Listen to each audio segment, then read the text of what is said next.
मदरसे बंद होने चाहिए। मदरसों में कोई शिक्षा नहीं दी जाती भाई, ये जिहादी तैयार किए जाते हैं। इन मस्जिदों में कुछ नहीं होता, यही तो काम होता है हिंदुओं की बेटियों के साथ। बेटियों, तुम दुर्गा बनो, भवानी बनो, काली बनो और कल्याणी बनो, लेकिन बुरके वाली कभी मत बनो। अस्सलाम वालेकुम दोस्तों, कैसे हैं आप लोग। उम्मीद करता हूं अल्लाह की इजाज़त से आप लोग अच्छे होंगे। दोस्तों, आज एक नई वीडियो के साथ हाजिर हुआ हूं। इस वीडियो में आप देखेंगे कि साध्वी प्राची किस तरह से मुसलमानों के खिलाफ जहर उगल रही है, अपने कौम के लोगों को बता रही है कि सब कुछ बनो, अपनी बेटियों को बचाओ, सब कुछ बनो, लेकिन बुरके वाली कहीं मत बनना, क्योंकि ये लोग और मदरसों को बंद करो कि मदरसों से जिहादी पैदा होते हैं, यहाँ कोई तालीम नहीं दी जाती है। तो इस मुतालिक से डॉक्टर जाकिर नायक ने क्या कहा है, उनकी राय क्या है और वो इसका जवाब किस तरह से देते हैं। तो चलिए वीडियो को स्टार्ट करते हैं और देखते हैं साध्वी प्रज्ञा के जो बोल है उनके अगेंस्ट में डॉक्टर जाकिर नायक क्या कहते हैं। चलिए वीडियो को स्टार्ट करते हैं और देखते हैं। सब चैनलों के माध्यम से कहा कि इन मस्जिदों में कुछ नहीं होता, यही तो काम होता है हिंदुओं की बेटियों के साथ उनका माइंड वॉश करके कैसे लव जिहाद फैलाया जाता है। मदरसे बंद होने चाहिए, मदरसों में कोई शिक्षा नहीं दी जाती भाई, ये जिहादी तैयार किए जाते हैं। बेटियों, तुम दुर्गा बनो, भवानी बनो, काली बनो और कल्याणी बनो, लेकिन बुरके वाली कभी मत बनो, ये बहुत जरूरी है। अरे वो हमारे यहाँ क्योंकि लक्ष्मी की पूजा होती है और पत्नी को भी लक्ष्मी माना जाता है, इनके यहाँ मस्जिद तक नहीं जाने देते। मेरे यहाँ तो पूरी आजादी है, इनके यहाँ तो बस काले लबादे में बंद करके रखते हैं। मेरा नाम इंद्रदेव पासवान है और पेशे से वकालत करता हूँ, खगड़ा का रहने वाला हूँ। मेरा सवाल है, तथाकथित रूप से जिहाद के नाम पर कुछ कट्टरपंथी तत्व मासूम लोगों को गुमराह कर उनके द्वारा अमानवीय कार्य कराते हैं, जिससे पूरा मुस्लिम समुदाय राष्ट्रीय स्तर पर ही नहीं अंतर्राष्ट्रीय स्तर पर भी बदनाम हो गया है। अतः जिहाद क्या है और जिहाद के बारे में विस्तृत रूप से बताया जाए। भाई साहब ने पूछा और कहा कि कुछ लोग जिहाद के नाम पे लोग को गुमराह करते, इसीलिए इस्लाम का नाम खराब हो चुका है। आप बताइए जिहाद क्या है। सबसे ज्यादा गलतफहमी अगर इस्लाम में किसी शब्द के बारे में है, मुसलमान और गैर मुसलमान दोनों में, वो है लफ्ज जिहाद। मुसलमान और गैर मुसलमान अक्सर समझते हैं कि जिहाद के मानी कोई भी मुसलमान कोई भी लड़ाई लड़ रहा है, चाहे अपने फायदे के लिए हो, चाहे जमीन के लिए हो, चाहे दौलत के लिए, उसे कहते हैं जिहाद। जिहाद के मानी ये नहीं कि कोई मुसलमान लड़ाई कर रहा है जमीन के लिए, अपने फायदे के लिए, दौलत के लिए। जिहाद आता है अरबी लफ्ज जहादा से, जिसके मानी है जिद्दोजहद। जिहाद की मानी जिद्दोजहद। इस्लाम के पस मंजर में अगर कोई इंसान अपने नफ्स से जिद्दोजहद कर रहा है, अपने नफ्स से जिद्दोजहद कर रहा है गलत काम के खिलाफ, इविल इंक्लिनेशन, शैतानी हरकत के खिलाफ, उसे कहते हैं जिद्दोजहद। जिहाद उसे भी कहते हैं जो जिद्दोजहद कर रहा है माशरे को सुधारने के लिए। इस्लाम में जिहाद उसे भी कहते हैं जो एक जुल्म के खिलाफ जिद्दोजहद कर रहा है। अगर कोई जंग के हालत में अपने बचाव के लिए जिद्दोजहद कर रहा है, उसे भी कहते हैं जिहाद। जिहाद की मानी जिद्दोजहद। अक्सर लोग जिहाद का तर्जुमा करते हैं पाक जंग, ये गलत तर्जुमा है। ये था होली वॉर, ईसाई लोग को डिस्क्राइब करने के लिए। पूरे कुरान मजीद में पाक जंग का तर्जुमा अरबी में करेंगे तो होता है हर्ब मुकद्दसा। कुरान में कहीं भी पढ़ो, कहीं भी लफ्ज हर्ब मुकद्दसा नहीं है, कोई भी हदीस में नहीं है, ये वेस्टर्नर्स ने लेबल दिए है। जिहाद की मानी जिद्दोजहद, और कुरान में साफ लिखा है सूरह माइदा सूरह 5 आयत नंबर 32 में, अगर कोई भी इंसान दूसरे इंसान का कत्ल करता है, सिवाय कत्ल के बदले कत्ल, मर्डर के बदले मर्डर, या अगर वो इंसान फसाद फैला रहा है इस धरती पे, इसके अलावा कोई भी इंसान मासूम इंसान का कत्ल करता है, गोया के सारी इंसानियत का कत्ल कर रहा है। और कोई भी इंसान दूसरे इंसान को बचाता है, वो सारे इंसान को बचाता है।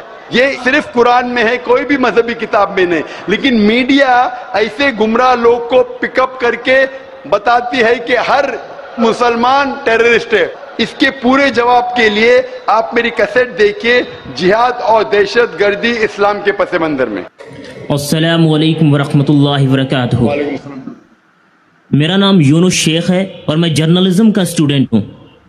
حضرت سے جہاد کے ٹاپک پر ایک سوال یہ ہے کہ ہمارا ملک ہے، ہمارے یہاں بھی بہت زیادہ دہشت گردی بڑھی ہوئی ہے، اور اسلام کہتا ہے کہ حب الوطنی کا جو جذبہ ہے اسلام اس کی بہت تاکید کرتا ہے، اور ہمارے یہاں کے کچھ لوگ ہیں جو ہمارے نوجوانوں کو جہاد کے نام پر بھڑکاتے ہیں اور کہتے ہیں کہ یہ اللہ کا کام ہے، اللہ کے احکام کے لیے آگے آؤ، اور اپنے ملک سے غداری کے لیے انہیں اکساتے ہیں۔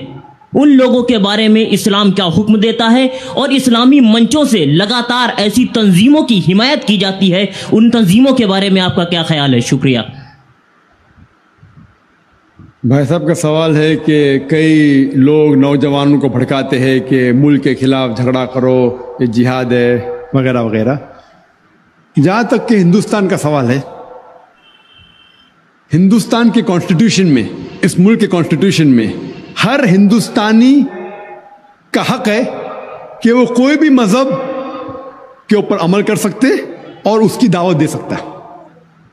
یہ چند ممالک میں ایسا کانسٹیٹیوشن میں لکھا، اور ہندوستان ان ممالک میں سے ایک ہے جس کے کانسٹیٹیوشن میں it is the birth right of every citizen of India to follow, propagate and preach religion.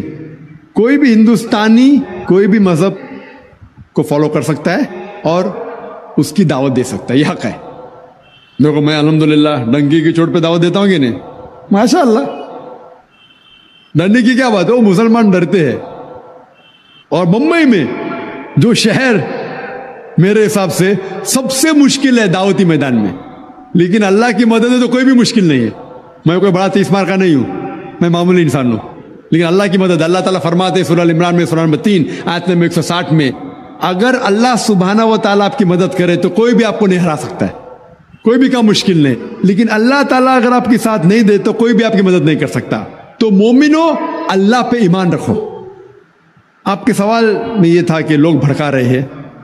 جہاں تک کہ ہندوستان کا سوال ہے، ہندوستان کے کانسٹیٹیوشن میں کوئی بھی ایسی چیز نہیں ہے جو اسلام میں حرام ہے، اور ہندوستان کا کانسٹیٹیوشن آپ کو اس چیز کرنے پہ مجبور کر رہا ہے۔ میرے علم میں ایسی کوئی بھی چیز نہیں ہے جو اسلام میں حرام ہے اور انڈین کانسٹیٹیوشن، انڈین گورنمنٹ آپ کو فرض کر رہا ہے۔ مثال کے طور پہ اسلام میں شراب پینا حرام ہے، ہندوستان کے کانسٹیٹیوشن میں یہ نہیں لکھا کہ شراب پینا فرض ہے۔ ایسی ایک بھی چیز نہیں ہے جو ہمیں مجبور کرتی ہے حرام کرنے پہ، اور جو چیز فرض ہے وہ انڈین گورنمنٹ نہیں کہہ رہی کہ حرام ہے۔ مثال کے طور پہ نماز پڑھنا فرض ہے، انڈین گورنمنٹ روکتی نہیں ہمیں۔ تو ایک مسلمان ایک اچھا مسلمان ہونے کے ساتھ ساتھ اچھا ہندوستانی بھی ہو سکتا ہے۔ انڈین گورنمنٹ کے اندر کوئی بھی رول ایسا نہیں ہے، کوئی بھی لا نہیں ہے جو ہمیں روکتا ہے اچھا مسلمان بننے سے۔ میں جانتا ہوں کچھ پولیٹیشین لوگ اپنے ووٹ بینک کے لیے مذہب کا استعمال کرتے ہیں الیکشن جیتنے کے لیے، اسی لیے میرے حساب سے ہندو مسلمان ماشاءاللہ ایک دوسرے سے محبت کرتے، لیکن چند پولیٹیشین لوگ اپنے ذاتی فائدے کے لیے یہ مذہب کا غلط فائدہ اٹھاتے اور لوگوں کے بیچ میں دشمنی پیدا کرتے ہیں۔ تو میرے حساب سے اس ملک میں ہمیں حق ہے اسلام مذہب فالو کرنا، اسلام مذہب کی دعوت دینا۔ تو میرے حساب سے اس ملک میں دیکھیں تو ایک اچھا مسلمان اور اچھا ہندوستانی ساتھ میں رہ سکتا ہے، اس میں کوئی پرابلم نہیں۔ اگر کوئی جان بوجھ کے کس کو بھڑکاتا ہے حق کے خلاف تو یہ غلط ہے۔ ہمیں جو جہاد کرنا چاہیے وہ حق کی طرف، اللہ کی طرف۔ دوستو، جیسا کہ اس ویڈیو میں ہم لوگوں نے دیکھا کہ سادھوی پرگیہ کس طرح سے زہر اگل رہی ہے مسلمانوں کے خلاف، کہ مدرسے میں آتنکوادی پیدا کیے جاتے ہیں، مسجدوں میں لوگوں کو برگلایا جاتا ہے غیر قوم کے خلاف، اس طرح کے زہر اگل رہی ہے۔ اور اس سے متعلق ڈاکٹر ذاکر نائک صاحب جو ایک ہندو بھائی ان سے سوال کرتا ہے حب الوطنی کے اوپر، جہاد کے اوپر، تو انہوں نے کتنا اچھا ایک مثال دیا کہ جہاد کا معنی ہوتا ہے خود سے جد و جہد کرنا، اچھے کام کے لیے لڑنا، اچھے کام کے لیے جد و جہد کرنا، محنت کرنا، اسے جہاد کیا جاتا ہے۔ جہاد کا جو اصل معنی ہے، اسے جو ویسٹرن کنٹری ہے اس کو جہاد کا معنی کو الگ پیش کیا ہے، جس کی وجہ سے آج اس طرح کی غلط فہمیاں ہو رہی ہے۔ جہاد کا معنی یہ نہیں ہوتا کہ آپ کسی کو جا کے مار دو، جہاد کا معنی ہوتا ہے کہ آپ غلط کاموں کو کرنے سے روکنے کے لیے खुद को जिहाद करिए, खुद को उस तरह से तैयार करिए जो आप अच्छे काम करिए, गलत कामों की तरफ ना जाइए। तो दोस्तों ये वीडियो कैसा लगा कमेंट बॉक्स में ज़रूर बताइएगा, और हमारे चैनल पे अगर आप नए हैं तो चैनल को सब्सक्राइब करिएगा और बेल आइकन जरूर दबाइएगा। इसी तरह के वीडियो देखने के लिए हमारे चैनल से बने रहिए। मिलते हैं नेक्स्ट वीडियो में, तब तक के लिए अपना खूब ख्याल रखिएगा। अल्लाह हाफिज़।